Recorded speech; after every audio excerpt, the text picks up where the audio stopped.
Question number 6.2.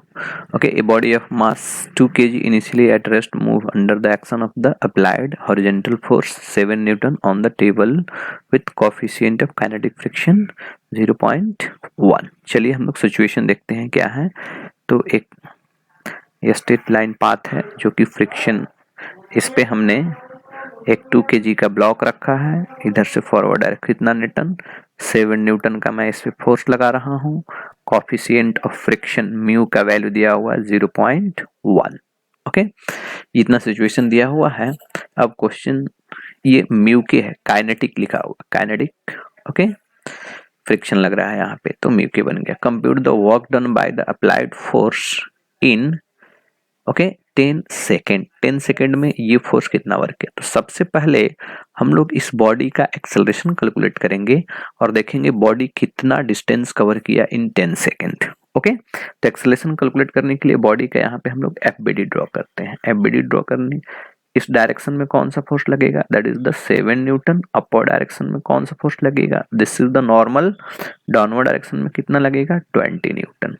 Okay, तो friction, अब tendency है इसका इस डायरेक्शन में मूव करने की, इस ब्लॉक की, तो फ्रिक्शन इसके किधर लगेगा, just opposite. This is the direction of the friction. Okay, इधर हमारा फ्रिक्शन काम करेगा। चलिए, तो अगर हम फ्रिक्शन फोर्स लिखना चाहें, friction force F R is equal to कितना होगा, म्यू के इंटू एन। म्यू के का वैल्यू दिया हुआ 0.1 एंड के का वैल्यू कितना दिया हुआ है, देखिए एन का वैल्यू कितना हो जाएगा, एम इंटू जी, एम जी के बराबर ना, एम इंटू जी। तो चलिए वैल्यू रखते हैं 0.1 इंटू 2 kg और जी का वैल्यू मैं रख लेता हूँ 9.8। 20 नहीं लिखकर ओके, क्या लिख लेता हूँ 9.8। रियल पे हम काम करते हैं। तो F R is equal to कितना आ गया, कैलकुलेट कर 1.96 न्यूटन। इतना इस पे काम किया फ्रिक्शन फोर्स। तो मैं देख रहा हूं इस जो बॉडी है इस डायरेक्शन में काम कर रहा है, दैट इज द 7 न्यूटन, और अपोजिट डायरेक्शन में फोर्स लग रहा है फ्रिक्शन कितना, दैट इज 1.96 न्यूटन, और बॉडी इस डायरेक्शन में एक्सेलरेट कर रहा है। तो मैं लिख सकता हूं summation of F is equal to M into A. तो net force in the direction of acceleration कितना हो जाएगा, ये 7 minus 1.96 is equal to 2 into A. तो यहां से अगर हम लोग एक्सेलरेशन कैलकुलेट करना चाहें तो a is equal to 5.04 upon कितना 2 is equal to 2.52 metre per second square. This is the acceleration. Now अब 10 सेकेंड में पूछा जा रहा है, तो डिस्टेंस कवर्ड इन 10 सेकेंड हम लोग कैलकुलेट करेंगे। Distance covered in 10 second. चलिए, डिस्टेंस का फॉर्मूला क्या होता है, ut plus half at square. Okay, तो इनिशियल वेलोसिटी क्या है, this is the 0। Okay, rest body start हुआ है तो वेलोसिटी 0 हो गया। हाफ इंटू एक्सेलरेशन कितना है 2.52 इंटू सेकेंड कितना 10 इंटू 10। तो यहां से हम लोग कैलकुलेट किए तो हमारा डिस्प्लेसमेंट आ गया कितना 126 मीटर। ये आ गया हमारा, दिस इज द डिस्प्लेसमेंट। अब हम लोग वर्क कैलकुलेट करते हैं, A bit. Okay, work by work done by force F is equal to क्या होगा, फोर्स इनटू डिस्प्लेसमेंट इनटू क्या लिखेंगे, कॉस थीटा।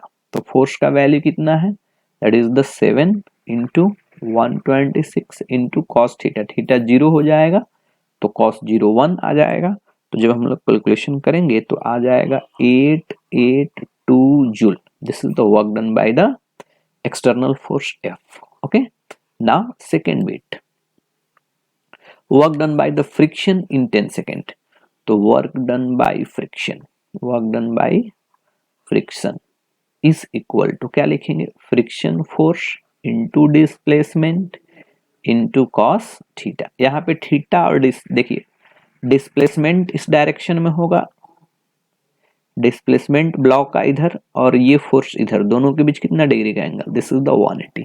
तो थीटा यहाँ पे क्या आएगा 180।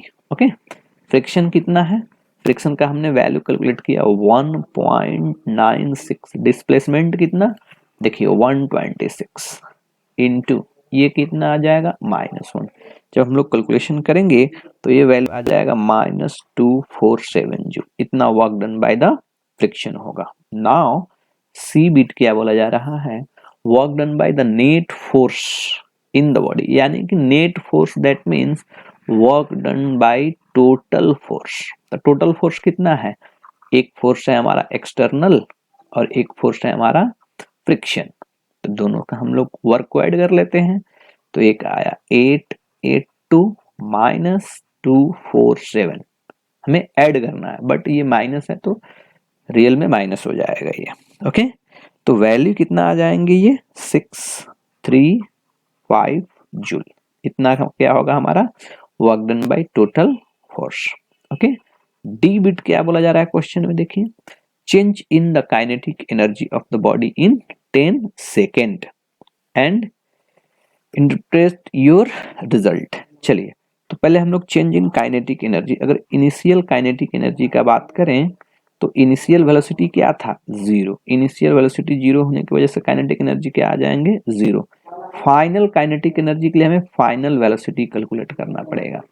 Final velocity is equal to क्या लिखेंगे, initial velocity u plus at। तो इनिशियल वेलोसिटी क्या है 0, एक्सेलरेशन कितना, हमने एक्सेलरेशन कैलकुलेट किया था सिस्टम का ये 2.52 इंटू 10 सेकेंड में कितना वेलोसिटी हो गया। तो जब हमने कैलकुलेशन किया ये कितना आ गया 25.2। ओके, ये हुआ हमारा वेलोसिटी। अब हम लोग काइनेटिक एनर्जी फाइनल कैलकुलेट करेंगे। तो final kinetic energy half m into v square, m का वैल्यू कितना 2 है तो मैं डायरेक्ट 2 लिख देता हूँ, m इंटू 2, वी स्क्वायर कितना 25 ओके 0.2 का होल स्क्वायर। जब हमने इसे कैलकुलेशन किया तो ये आ जाएगा कितना 635 जूल। ओके, तो change in kinetic energy, change in kinetic energy क्या लिखेंगे, kinetic energy final minus kinetic energy initial. तो फाइनल इतना है, इनिशियल 0 है, यानी माइनस करेंगे तो कितना आ जाएगा 635 जूल। अब ध्यान से देखिए, दिस इज द, ये जो वैल्यू है this is the equal to total work done. ये क्या है टोटल वर्क। तो यही हमारा क्या होता है वर्क एनर्जी थ्योरम, मतलब ये पता चल रहा है कि work done by the total force working on a system is equal to change in kinetic energy of the system. System पे जितना भी वर्क होगा फोर्स से सभी का समेशन उस सिस्टम के चेंज इन काइनेटिक एनर्जी के बराबर होगा।